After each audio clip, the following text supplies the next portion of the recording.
Hello, good evening dear friends. सभी लोग कैसे हैं? उम्मीद आप सभी लोग अच्छे हैं और आपकी तैयारी एकदम शानदार तरीके से चल रही होगी। तो सभी प्यारे विद्यार्थी जल्दी से उपस्थित हो जाएं भैया अपने इस बेहतरीन से प्यारे सेशन में। जैसा कि आप सभी लोग जानते हैं, मेरा नाम आकाश बालियान है और मैं आपका स्वागत करता हूं। हाँ जी, हार को पानी पी लो।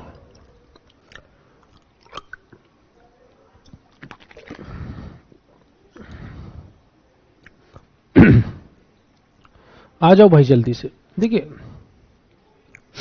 हम पढ़ रहे थे क्या? साउंड। और साउंड का पार्ट नंबर हमारा 3rd है। कौन सा पार्ट है प्यारे बच्चों? Sir ji part number 3rd है। कौन सा part number? Sir ji part number 3rd। Part number 3rd है सर साउंड का। है ये तो दिल बनते जा रहे।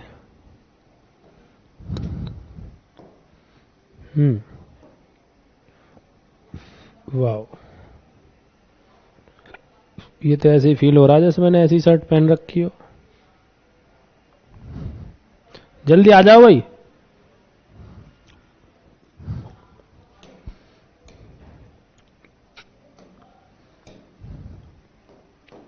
कौन सा पार्ट है प्यारे बच्चों?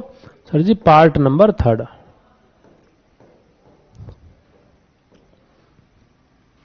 आ जाओ।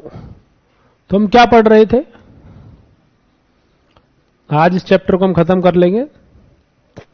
हम पढ़ रहे थे रिफ्लेक्शन ऑफ साउंड। उसके अंदर लॉ ऑफ रिफ्लेक्शन पढ़ रहे थे, रिवर्बरेशन मैंने पढ़ाया, सोनार पढ़ाया मैंने आपको। आज मैं प्रैक्टिकल एप्लीकेशन ऑफ रिफ्लेक्शन यहां से हम स्टार्ट करेंगे।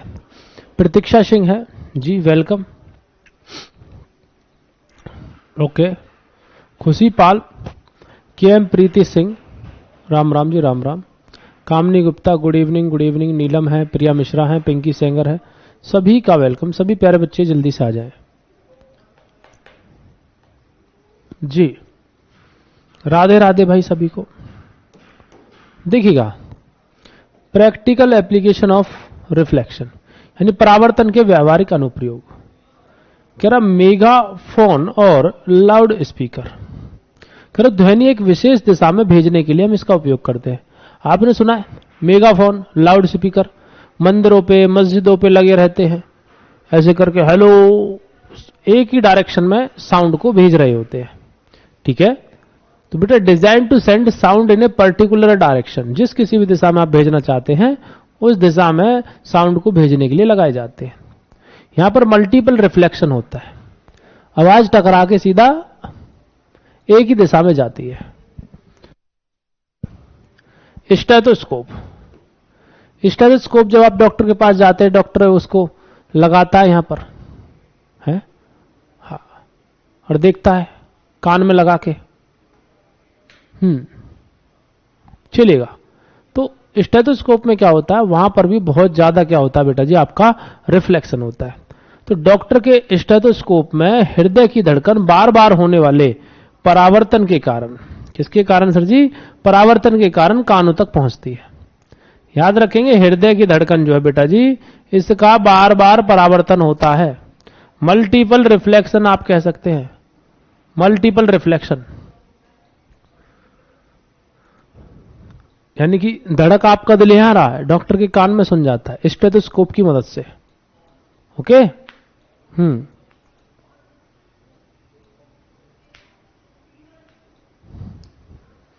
एक बार जल्दी से आ जाएं भाई।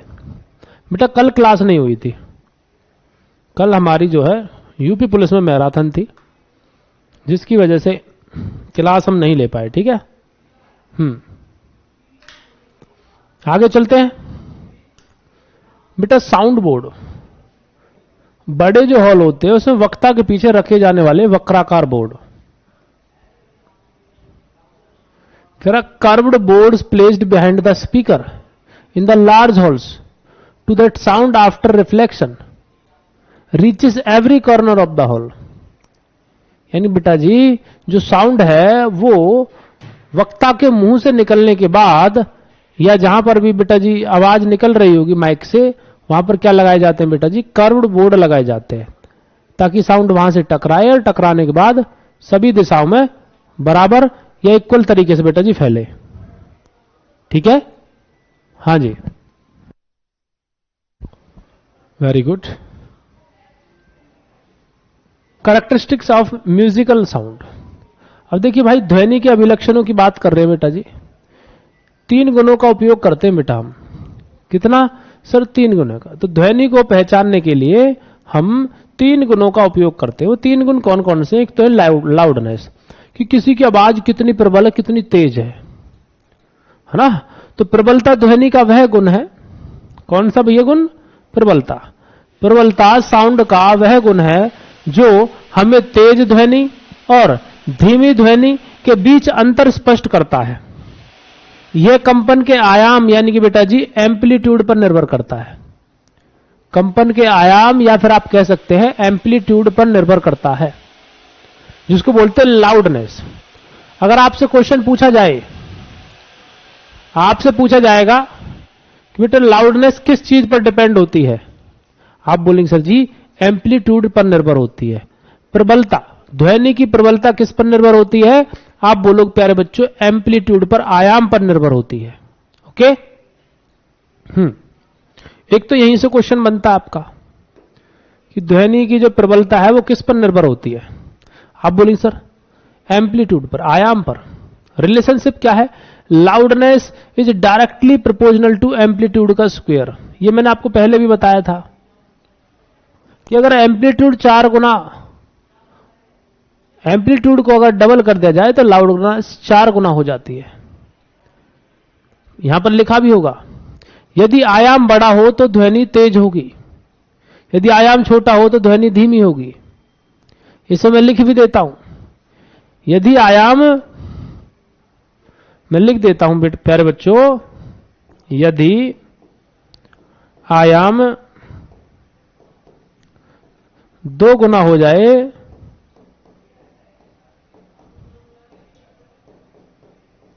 तो जिसको लाउडनेस कहते हैं, प्रबलता,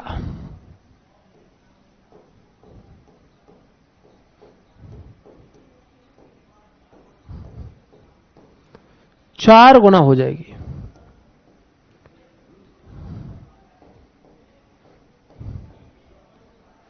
हो जाएगी। इसका यह भी मतलब है बेटा कि अगर लाउडनेस बढ़ती है तो प्रबलता भी बढ़ेगी। सॉरी, आयाम बढ़ता है तो लाउडनेस या प्रबलता भी बढ़ेगी, और लाउडनेस घटती है या आयाम घटता है तो बेटा ये दोनों, ऐसा नहीं है कि कोई एक चीज बढ़ेगी तो दूसरी घटेगी। अगर एक चीज बढ़ रही है तो दूसरी भी बढ़ेगी, एक चीज घट रही है तो दूसरी भी घटेगी। पूछ ले जाए कितनी बढ़ेगी कितनी घटेगी, तो आयाम को बेटा 2 गुना करने पर प्रबलता 4 गुना बढ़ जाएगी। याद रखेंगे? ओके। तो ये पॉइंट्स बेटा आप याद रखेंगे। आयाम बड़ा है तो बेटा देखो ध्वनि भी तेज है, आयाम छोटा है तो ध्वनि भी धीमी है।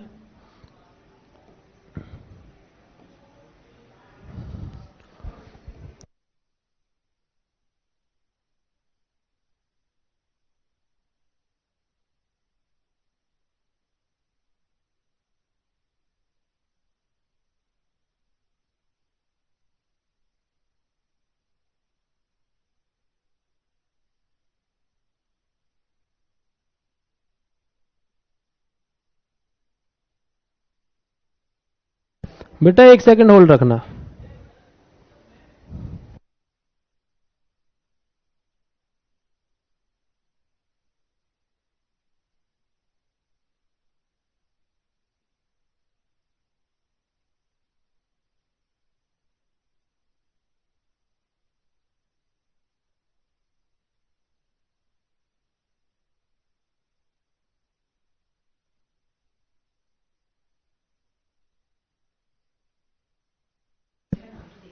चलिए भाई जल्दी आ जाइए।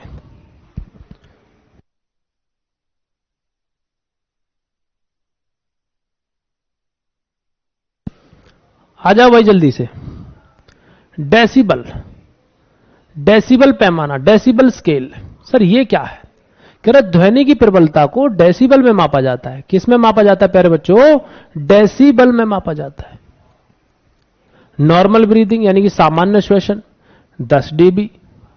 यहां से क्वेश्चन बनते हैं बहुत ज्यादा बेटा जी, यहां से क्वेश्चन बनते हैं भाई। अगर आपको ध्वनि की प्रबलता मापनी है, ध्वनि की लाउडनेस मापनी है, तो उसको हम डीबी यानी डेसिबल में मापेंगे। अब पूछने लगे मानव की जो सांस लेने की जो प्रबलता है वो कितनी है? सर 10 डीबी है। पापा सो रहे हैं, टीवी की आवाज तेज मत करो। फुसफुसाहट, भैया जी पापा सो रहे हैं, टीवी की आवाज तेज मत करो, जग जाएंगे। फुसफुसाहट, तो फुसफुसाहट बेटा जी 5 मीटर दूर से 30 डीबी।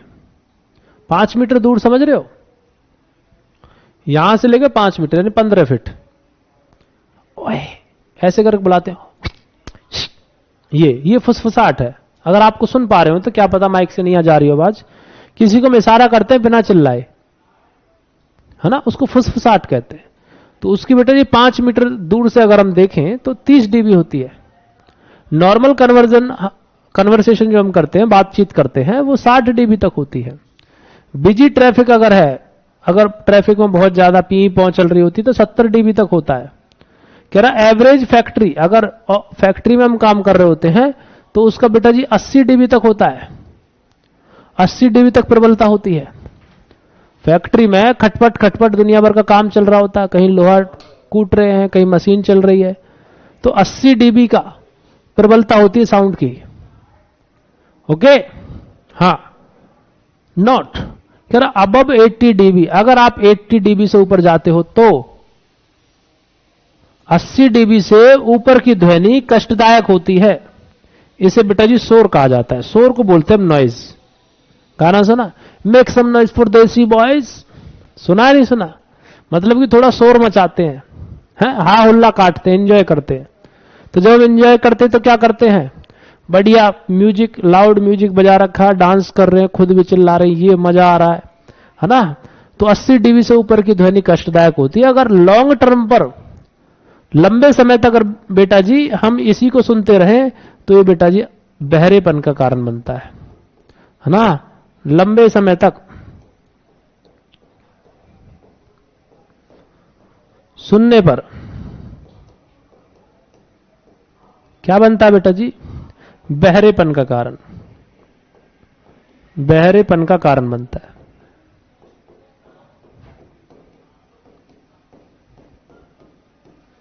जब आवृत्ति मापते हैं, फ्रीक्वेंसी मापते हैं, तो वो हर्ट्ज में होती है, वो 20 से लेकर 20,000 हर्ट्ज होती है। जब लाउडनेस मापते हैं, प्रबलता मापते हैं, तो वो डेसिबल में होती है। मैं लिख देता हूं, फिर आप कंफ्यूज हो जाते हैं। सर डीजे में कितनी होती है? बेटा वो तो तुम्हारे ऊपर है, तुम कितना तेज बजा रहे हो, है ना।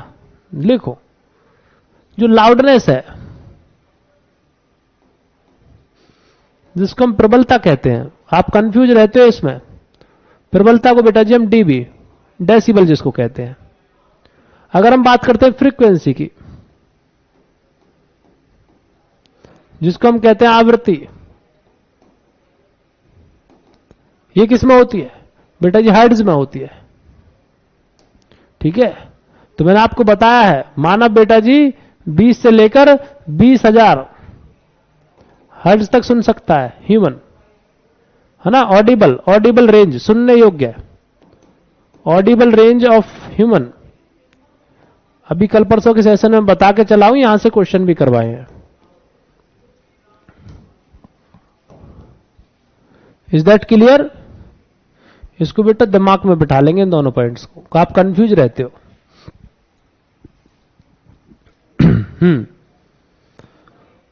पिच, तारत्व, है ना, हाँ। फ्रीक्वेंसी, यह कंपन की आवृत्ति है।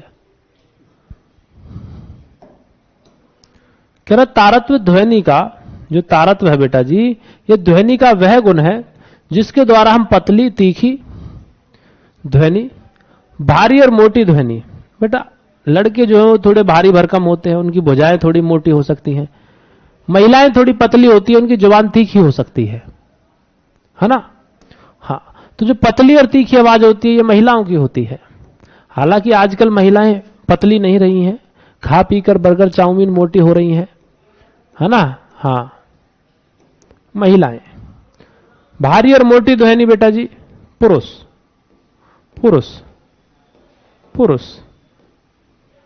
ठीक है, हाँ।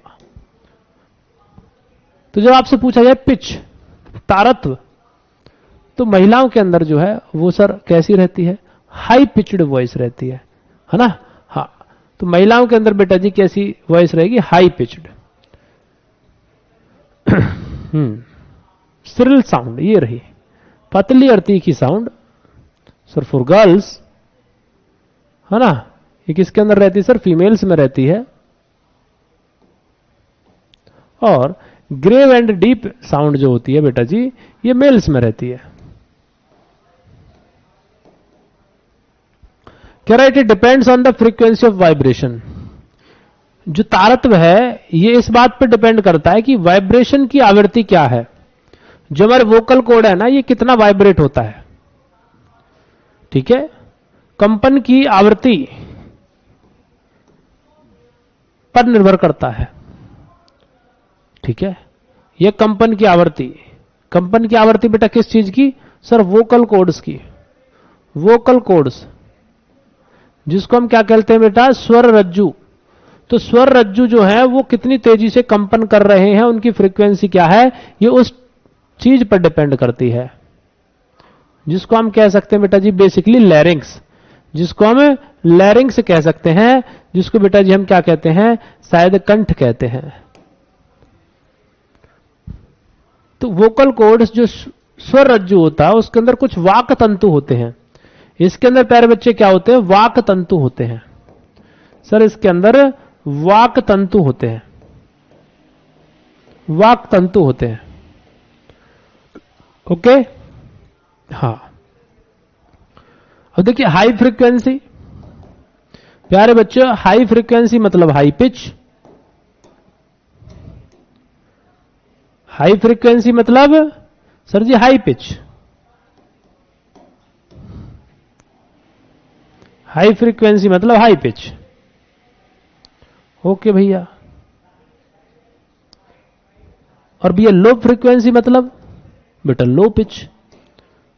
लो पिच वाला मामला किसमें है बेटा? ये मतलब जो मेल्स हैं बेचारे वो हैं, कमजोर आवाज है पुरुषों की, महिलाओं की आवाज ताकतवर है, इसलिए तो इनसे कोई जुबान से नहीं जीत पाता है। हाँ, आज पता लगा मुझे रीजन। जब इनकी आवाज भाई हाई फ्रीक्वेंसी की, हाई पिचड आवाज है, इतना चिल्ला देंगी पड़ोसियों को 10 घर बाद सुना देंगे। श्रिल और शार्प साउंड, ये फ्लैट और डीप साउंड। ये नाम के शेर हैं क्योंकि शेर की सी आवाज है इनकी। बाकी तेज आवाज जो है हाई फ्रीक्वेंसी हाई पिच की आवाज शेरनियों की है, महिलाओं की है। बिल्ली जैसे करती है म्याऊ, शेर करता बेटा। एग्जाम्पल, परीक्षा का उदाहरण। तुम भी कह रहे होंगे सर भी क्या कार्टून है। चलिए वुमेन वर्सेस मैन। अरे सर आज तो मुद्दा छेड़ ही दिया तुमने। पुरुष वर्सेस महिलाएं टॉपिक ले आए। महिलाएं और बच्चों की आवाज सोचो। तुमसे तभी तो कह दिया जाता है महिलाओं से कि ये बच्चों जैसी हरकतें हैं इनकी, तो क्योंकि देखो तुम्हारी कैटेगरी बच्चों में की जा रही है। महिलाओं और बच्चों की आवाज ऊंची होती है, उनके स्वर रज्जु बेटा छोटे होते हैं। पुरुषों की आवाज नीची होती है और गहरी होती है। है ना? हाँ, इसीलिए अक्सर जब बीवी चिल्लाती है हस्बैंड पर तो पुरुष को मजबूरन अपनी आवाज नीची करनी पड़ती है, क्योंकि उसके अंदर वो गुण है ही नहीं कि वो अपनी आवाज ऊंची कर दे। ठीक है? हाँ जी सर, समझ गए नहीं समझे? हाँ,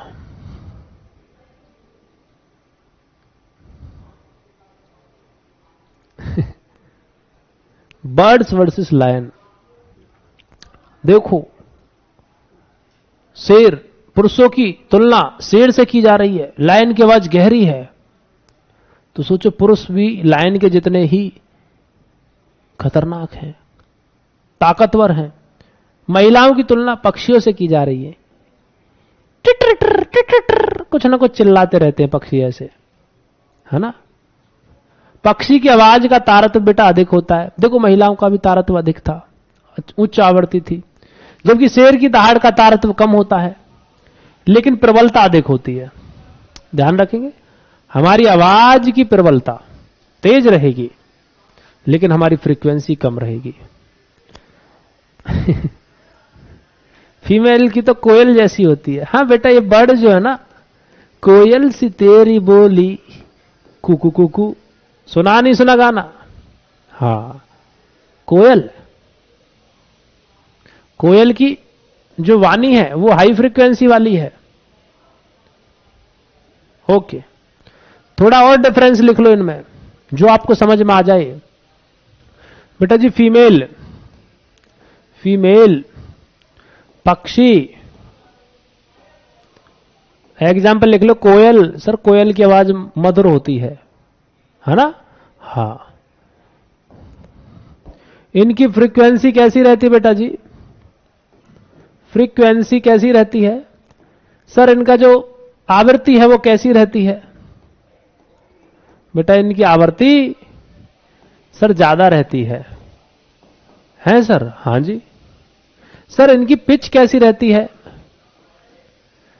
इनकी बेटा जी पिच आप लिखेंगे, इनके अंदर हाई पिच्ड वॉइस होती है, हाई पिच्ड वॉइस होती है, हाई पिच्ड वॉइस होती है। वॉइस यानी कि महिलाओं के अंदर बेटा जी उच्च तारत्व होता है, उच्च तारत्व होता है। ओके सर, यानी कि महिलाओं के अंदर जो लाउडनेस है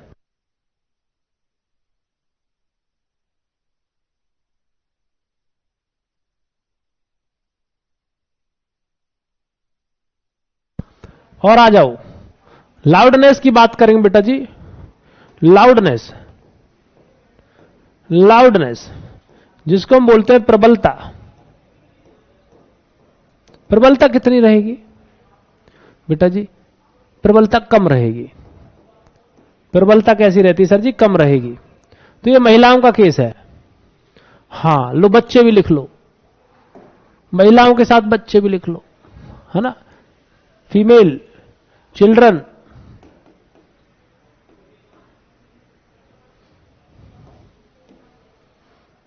अब इसके अपोजिट पुरुषों को लिख लो भाई।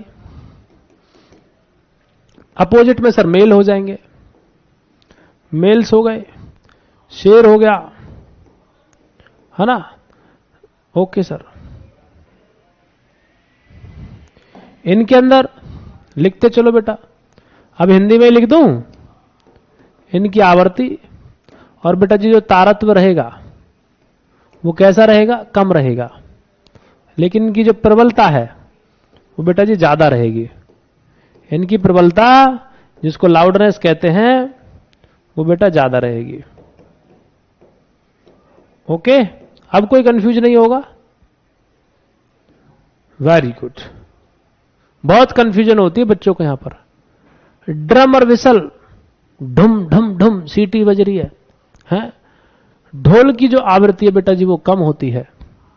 ढोल ढम ढम भारी आवाज, तो इस ढोल को भी यहां ऐड कर दो सर, इस ढोल को भी ऐड करवा दो सर, बिल्कुल कर देंगे। ढोल, ड्रम, सर यहां पर विसल भी ऐड कर दो बेटा, यहां पर विसल भी ऐड कर देंगे। विसल, सीटी जिसको कहते हैं, यहां पर विसल भी ऐड कर दो सर। लो, इतने एग्जाम्पल दे दिए। अब एग्जामिनर पूछेगा तो तुम कंफ्यूज जाए ना, तो बेटा पेपर बाद में होगा, पहले वही मार लगेगी तुम में।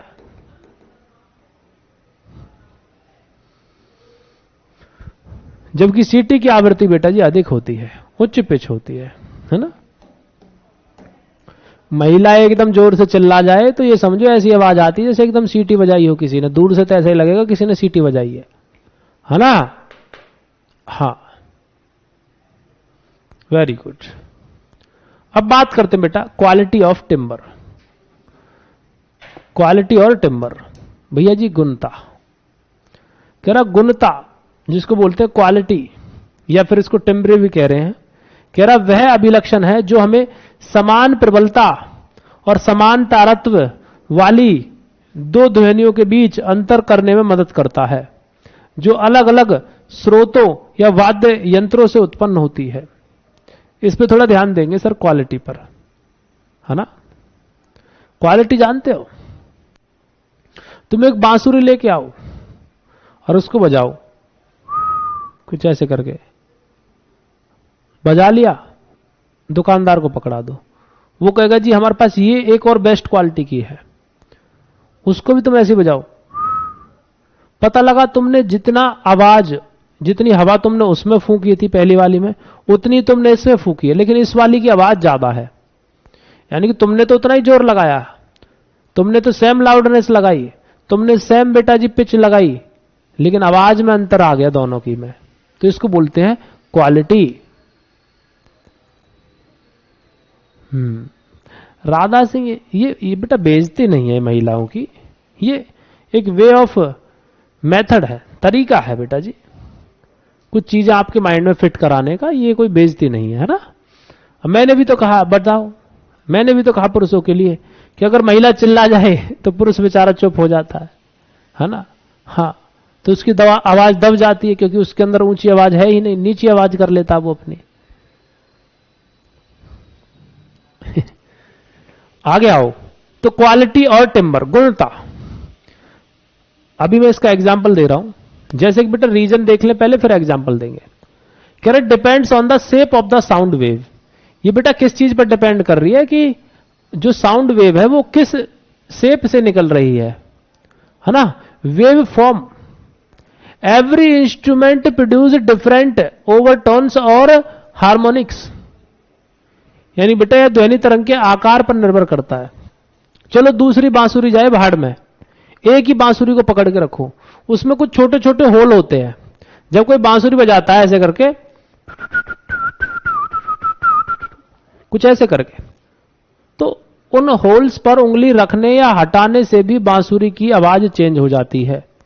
तुम तो एक ही समान हवा फूंक रहे हो उसमें ऐसे करके, लेकिन उसकी आवाज चेंज हो रही है। तो यह उस इंस्ट्रूमेंट, उस वाद्य यंत्र जिससे तुम हवा फूंक रहे हो, जैसे बांसुरी का एग्जांपल कह रहे हैं, तो बांसुरी की जो शेप है, जहां से साउंड वेव निकल के जा रही है, उस रास्ते से, जिस रास्ते से निकल के जा रही है, वो रास्ता संकरा है, चौड़ा है, कितनी दूरी पर है, उसके आधार पर लाउडनेस और जो पिच है वो चेंज हो जाती है। जबकि आपने तो सेम ही सारी चीजें, सॉरी, क्वालिटी चेंज हो जाती है, लाउडनेस और पिच आपने सेम ही लगाया था। ठीक है।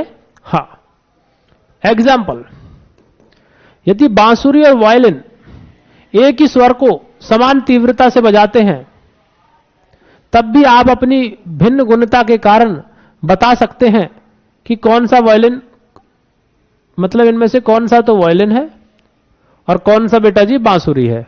ठीक है, कौन सा बांसुरी है। मान के चलिए मैं आपको बांसुरी और वायलिन एक बार सुना के बता दूं, ठीक है, कि ये बांसुरी की आवाज है, ये वायलिन की आवाज है, तो तुम पहचान लोगे अगली बार। और मैं दोनों में सेम लाउडनेस से, सेम पिच से हवा फूकूंगा, दोनों की आवाज अलग अलग आएगी, वो हम सुनकर ही पता लगा पाएंगे किसकी आवाज कैसी आई है। तो अभी तो यहां तो मैं नहीं बता सकता। ठीक है, जिसको हम क्या बोल रहे हैं, क्वालिटी या टिम्बर। ओके,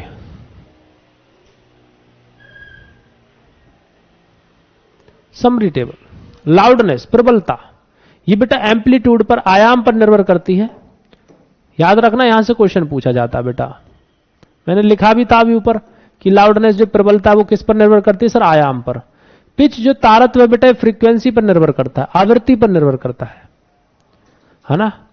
और जो लाउडनेस है मैंने ये भी बताया था बेटा जी, इसको हम डेसिबल में मापते हैं, और ये जो पिच है बेटा जी इसको फ्रीक्वेंसी यानी बेटा जी हर्ट्ज में मापते हैं। इसको कोई टू मत समझना, ये हर्ट्ज है। डिटरमाइंस, लाउडनेस बेटा या तो लाउड रहेगी या तेज रहेगी या धीमी रहेगी, जबकि आवृत्ति बेटा या तो श्रिल रहेगी या तीखी रहेगी या भारी रहेगी। क्वालिटी, जिसको गुणता कह रहे थे बच्चे, गुणता बेटा जी ये वेव फॉर्म, तरंग का जो रूप है वो कैसा है उस पर निर्भर करती है।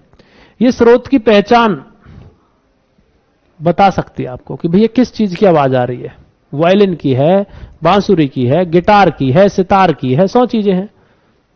अब है इंपोर्टेंट डिस्टिंक्शन फॉर एग्जाम, जैसे इंटेंसिटी वर्सेस लाउडनेस। इंटेंसिटी का मतलब क्या होता है बेटा जी, जल्दी से बताएं।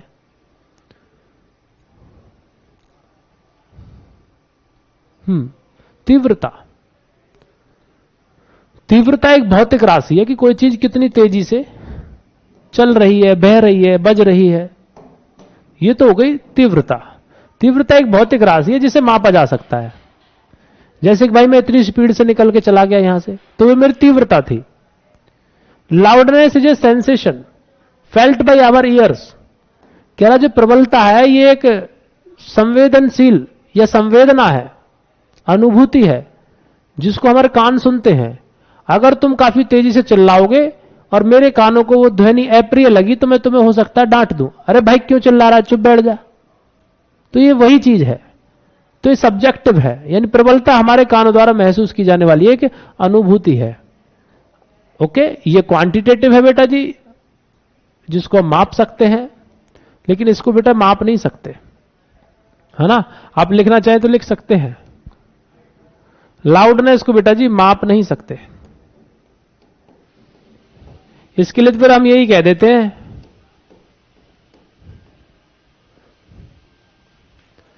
कि आवाज तेज है या धीमी है, हम नहीं माप सकते। ठीक है, हाँ। हम जो माप रहे हैं ना, सॉरी मैं यहां लिख देता हूं, हम जो माप रहे हैं वो एम्पलीट्यूड को माप रहे हैं, आयाम को माप रहे हैं। ठीक है, यहां पर हम फ्रीक्वेंसी को माप रहे होते हैं, ऐसे करके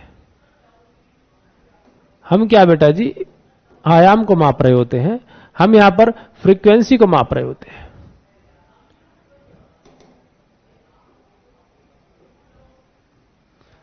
चलिएगा, ह्यूमन ईयर। अब बेटा जी मानव कान की बात कर लेते हैं। इसके लिए मैं आपको पहले मानव कान की इमेज लगाकर दिखाऊंगा और फिर बहुत छोटा सा टॉपिक बचा है हमारा, जिसको कहते हैं ह्यूमन ईयर, मानव कान जिसको कहते हैं। तो जल्दी आ जाएं।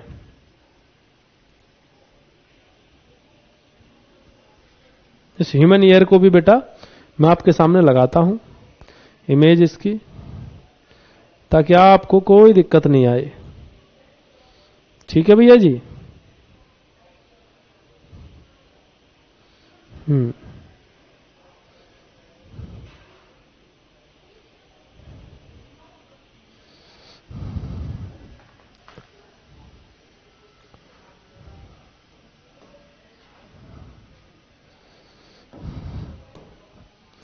ये हमारा कान है ना। मैं तुम्हें इमेज लगा दी है कान की, वरना तुम बाद में मेरे कान खाते, है ना। ये बेटा जी मैंने तुम्हारे लिए कान की इमेज लगा दी है, सिर्फ इसलिए कि बाद में तुम मेरे कान ना खाओ कि सर इमेज नहीं लगाई। ठीक है, हाँ। तो आ जाओ भाई। देखिए ह्यूमन ईयर जो होता है उसको 3 भागों में बेटा हम बांटते हैं। तो करा मानव कान जो है एक अत्यंत संवेदनशील यंत्र है बेटा, यंत्र ही है, ये डिवाइस है, जब भी तो सुनता हमको। हवा में दबाव के परिवर्तनों के आधार पर ये विद्युत संकेतों उनको बेटा जी दबाव के परिवर्तनों को विद्युत संकेतों में बदलता है कि हवा यानी कितनी तेजी से दबाव जो है आ रहा है, और उसको विद्युत संकेतों में बदलता है, जिसे हमारा मस्तिष्क समझता है और बताता है हाँ यही वाला म्यूजिक चाहिए, बजने दे, बढ़िया वाइब कर रहा हूं मैं, है ना। तो कान के बेटा 3 भाग हैं। कौन कौन से बेटा जी? एक तो सबसे बाहर वाला पार्ट होता है जिसको आप आउटर ईयर कहते हैं, बाहरी कान। इसके अंदर बेटा पिन्ना है, कर्ण पल्लव, ये जो कुछ ये दिख रहा है ना, ये तो ये कान का दृश्य बाहरी भाग है। इसका कार्य आसपास के वातावरण से ध्वनि तरंगों को एकत्रित करके, साउंड आती है आपके पास, यहां आएगी तो यूं टकरा के इधर इधर भेज देगा, कहेगा इधर जा, ऐसे करके कहीं से भी आवाज आपको टकराएगी और अंदर भेजेगा उसको। सोचो ये कान ना हो, ये कान ना होते, सोचो यहां से कान काट दिया जाए तुम्हारा पूरा, सिर्फ एक होल हो छोटा सा, तो आवाज आएगी, पता लगा साइड में से निकल गई। ये क्या करता है, उसको रोक लेता है, कहता है रुक जा, ऐसे ऐसे घुमा फिरा के अंदर घुसा देता है। ओके, तो ये है बेटा जी आपका आउटर ईयर। क्या बोलते हैं इसको? आउटर ईयर बोलते हैं प्यारे बच्चे, आउटर ईयर। और इसमें पिन्ना वाला पार्ट यही है जो आपको दिख रहा है। अब इसके अंदर ऑडिटरी कैनाल है, श्रवण नली।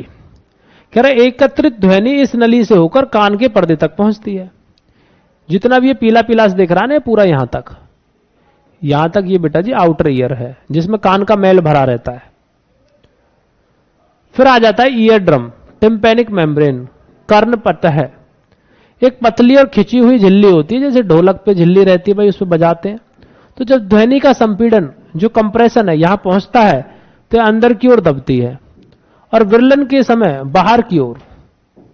विरलन के समय यानी कि दबने के बाद बेटा वापस भी छूटेगी, है ना। हाँ, ड्यूरिंग रेयरफैक्शन के कारण ये बाहर आएगी। इस प्रकार ये कंपन करने लगती है भाई, जितना जा सकती है कोई चीज अंदर अंदर जाएगी, वो उसके बाद वापस अपनी ओरिजिनल पोजीशन में आएगी। तो इससे क्या होता है, वाइब्रेशन होता है। इससे प्यारे बच्चे वाइब्रेशन होता है। यहां पर देखो बहुत तेजी से आवाज आई, जाकर यहां टकराएगी तो थोड़ा आगे की तरफ चले जाएगा पर्दा, जैसे हवा से पर्दा झोंके से हिल जाता है वापस वहीं आ जाता है, तो इस तरीके से हिलती है, कंपन होता है, यहां पर कंपन होता है। तो ये हमारा ईयर ड्रम है बेटा जी। ये क्या है, ईयर ड्रम। इसी को कान का पर्दा बोलते हैं।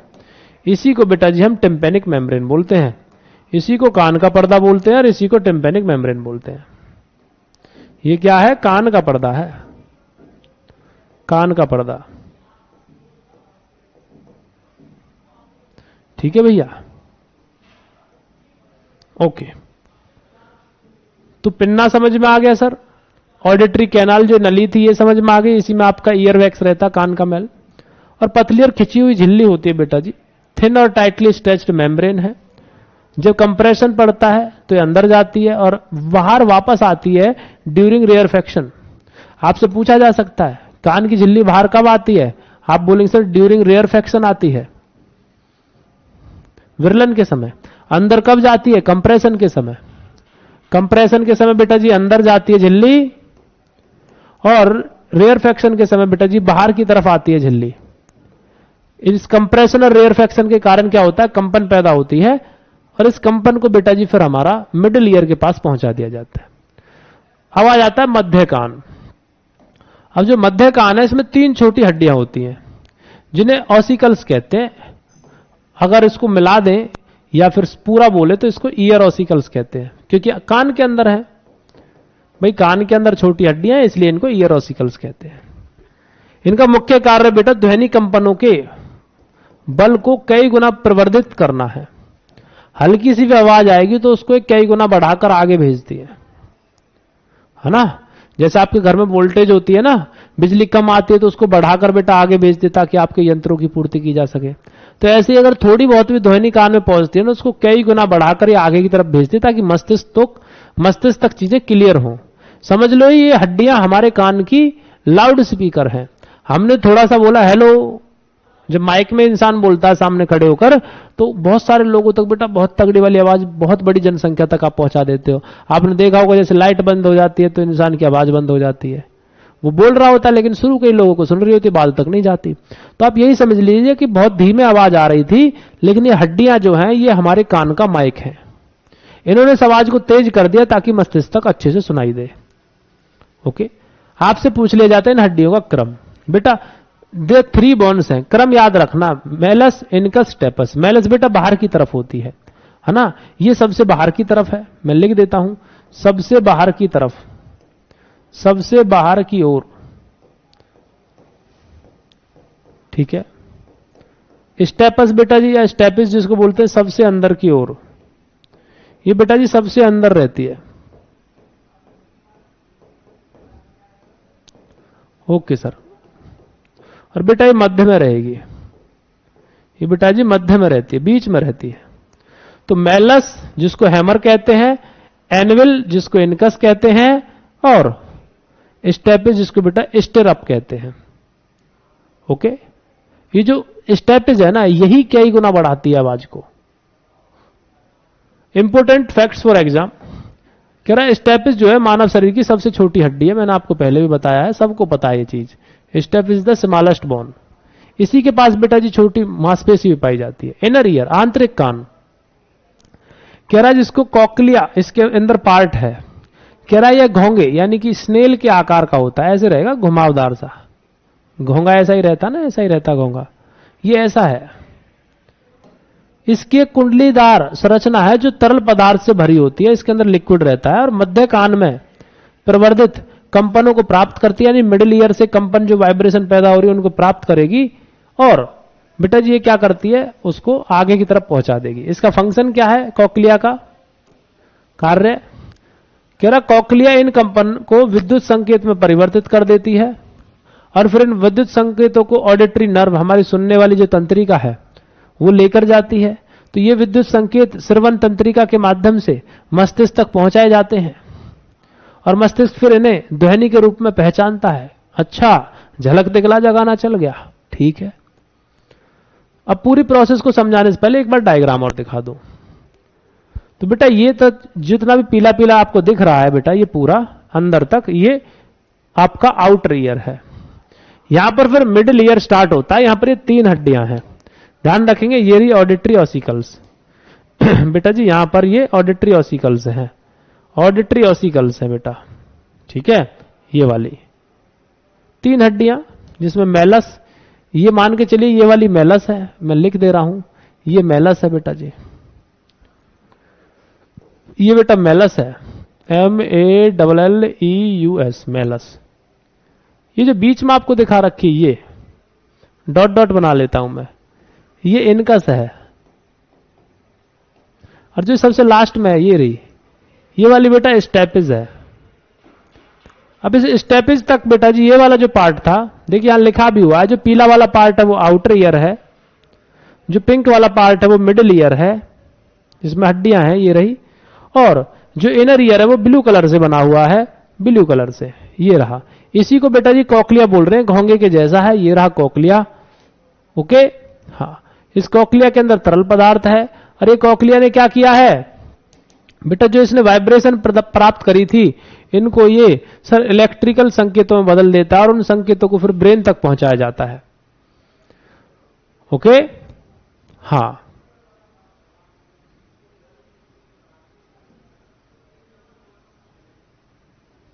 Very good. ये क्लास बेटा आज ही खत्म हो जाएगी, सिलेबस आपका 5-7 तारीख तक। काम करने की प्रक्रिया सुन ले स्टेप बाय स्टेप। कह रहे जो पिन्ना होता है ये कलेक्ट करता है साउंड को, जो आउटर ईयर का पार्ट है। पिन्ना ध्वनि को एकत्रित करता है, ये वाला। कान का पर्दा कंपन पैदा करता है, हड्डियां कंपन को बढ़ा देती हैं, कॉक्लिया कंपन को बेटा बिजली के संकेतों में बदल देती है और फिर इसको मस्तिष्क तक ले जाने के लिए ऑडिटरी नर्व होती है हमारी, ये सिग्नल सेंड करती है ब्रेन को और हमारे कान को सुन जाता है कि कौन सा गाना बज रहा है। अरे पापा बुला रहे, पापा की आवाज आई है ना, ये पहचान लेता हमारा ब्रेन। स्पेशल पॉइंट क्या है, एक है बेटा स्टेचियन ट्यूब, कह रहा है ये मध्य कान को बेटा गले से जोड़ती है और कान के पर्दे के दोनों ओर हवा के दबाव को बराबर बनाए रखती है। ध्यान रखेंगे, कान के पर्दे के दोनों ओर हवा के दबाव को बराबर बनाकर रखती है। तो कान को जो मिडिल ईयर है बेटा जी, उसको किससे जोड़ रही है, आपके गले से जोड़ती है, जिसका नाम है स्टेचियन ट्यूब। ये रही, देख रहे हो, ये मध्य कान था, इसको बेटा जी ये गले तक जोड़ रही है। यहां पर आपका बेटा गला रहता है, गला। नाम क्या था सर, स्टेचियन ट्यूब। समझ रहे हो चीजों को, हर एक चीज मैंने आपको दिखा दी है कौन सी चीज कहां पर है। ये आपकी हड्डियां, टेम्पोरल बोन वगैरह, इनसे हमें ज्यादा मतलब नहीं है। स्मॉलेस्ट मसल बेटा, छोटी हड्डी के पास ही सबसे छोटी हड्डी मांसपेशी होती है, जिसको स्टेपिडियस कहते हैं, सबसे छोटी मांसपेशी शरीर की। एक है सेंसेशन टाइम, मस्तिष्क में ध्वनि का प्रभाव बेटा जी 1 सेकंड के 10वें हिस्से तक रहता है, 0.1 सेकंड तक रहता है। ये बात मैंने तब भी बताई थी जब हम क्या स्पष्ट ध्वनि सुनते थे, कि आपको जो भी आवाज सुनती है वो 0.1 सेकंड तक आपके दिमाग पर रहती है। अगर आपको स्पष्ट रूप से प्रबल ध्वनि सुननी है, टकराकर आने वाली जो ध्वनि सुननी है, तो 0.1 सेकंड के बाद वो आनी चाहिए, तब वो आपको सही ढंग से सुनेगी। और मैंने बताया था उसके लिए डिस्टेंस 17.2 मीटर होनी चाहिए।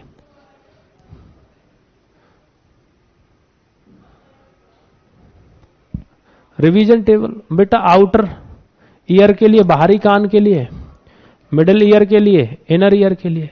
पिन्ना और कैनाल इसका पार्ट है बेटा, हैमर, एनविल, स्टेपिस, इसको आप चाहो तो लिख सकते हो बेटा। मेलस, इनकस, स्टेपिस, ये कॉक्लिया अंदर का पार्ट है, ये साउंड को कलेक्ट करता है, ये साउंड को तेज करते हैं बेटा, ये साउंड को इलेक्ट्रिक सिग्नल में बदल देता है।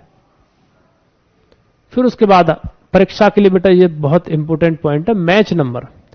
कह रहा है यदि वस्तु की चाल ध्वनि की चाल से अधिक हो तो उसे बेटा सुपरसोनिक कहते हैं। आपने देखा सुपरसोनिक मिसाइल है, इसका मतलब है उस मिसाइल की जो चाल है, स्पीड है, वो ध्वनि की स्पीड से तेज है।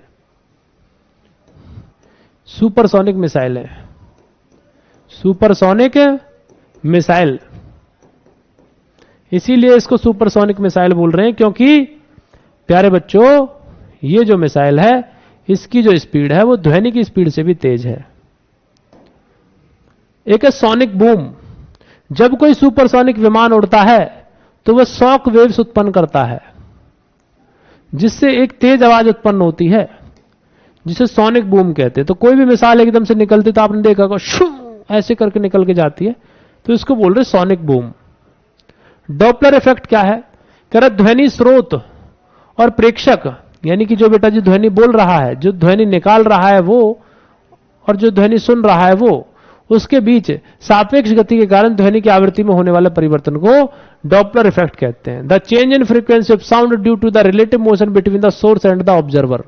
जहां से आवाज निकल रही है और जो आवाज को ग्रहण कर रहा है, उनके बीच की जो सापेक्ष गति है, उसके कारण ध्वनि की जो आवृत्ति में परिवर्तन होता है, उसको डॉपलर इफेक्ट कहते हैं।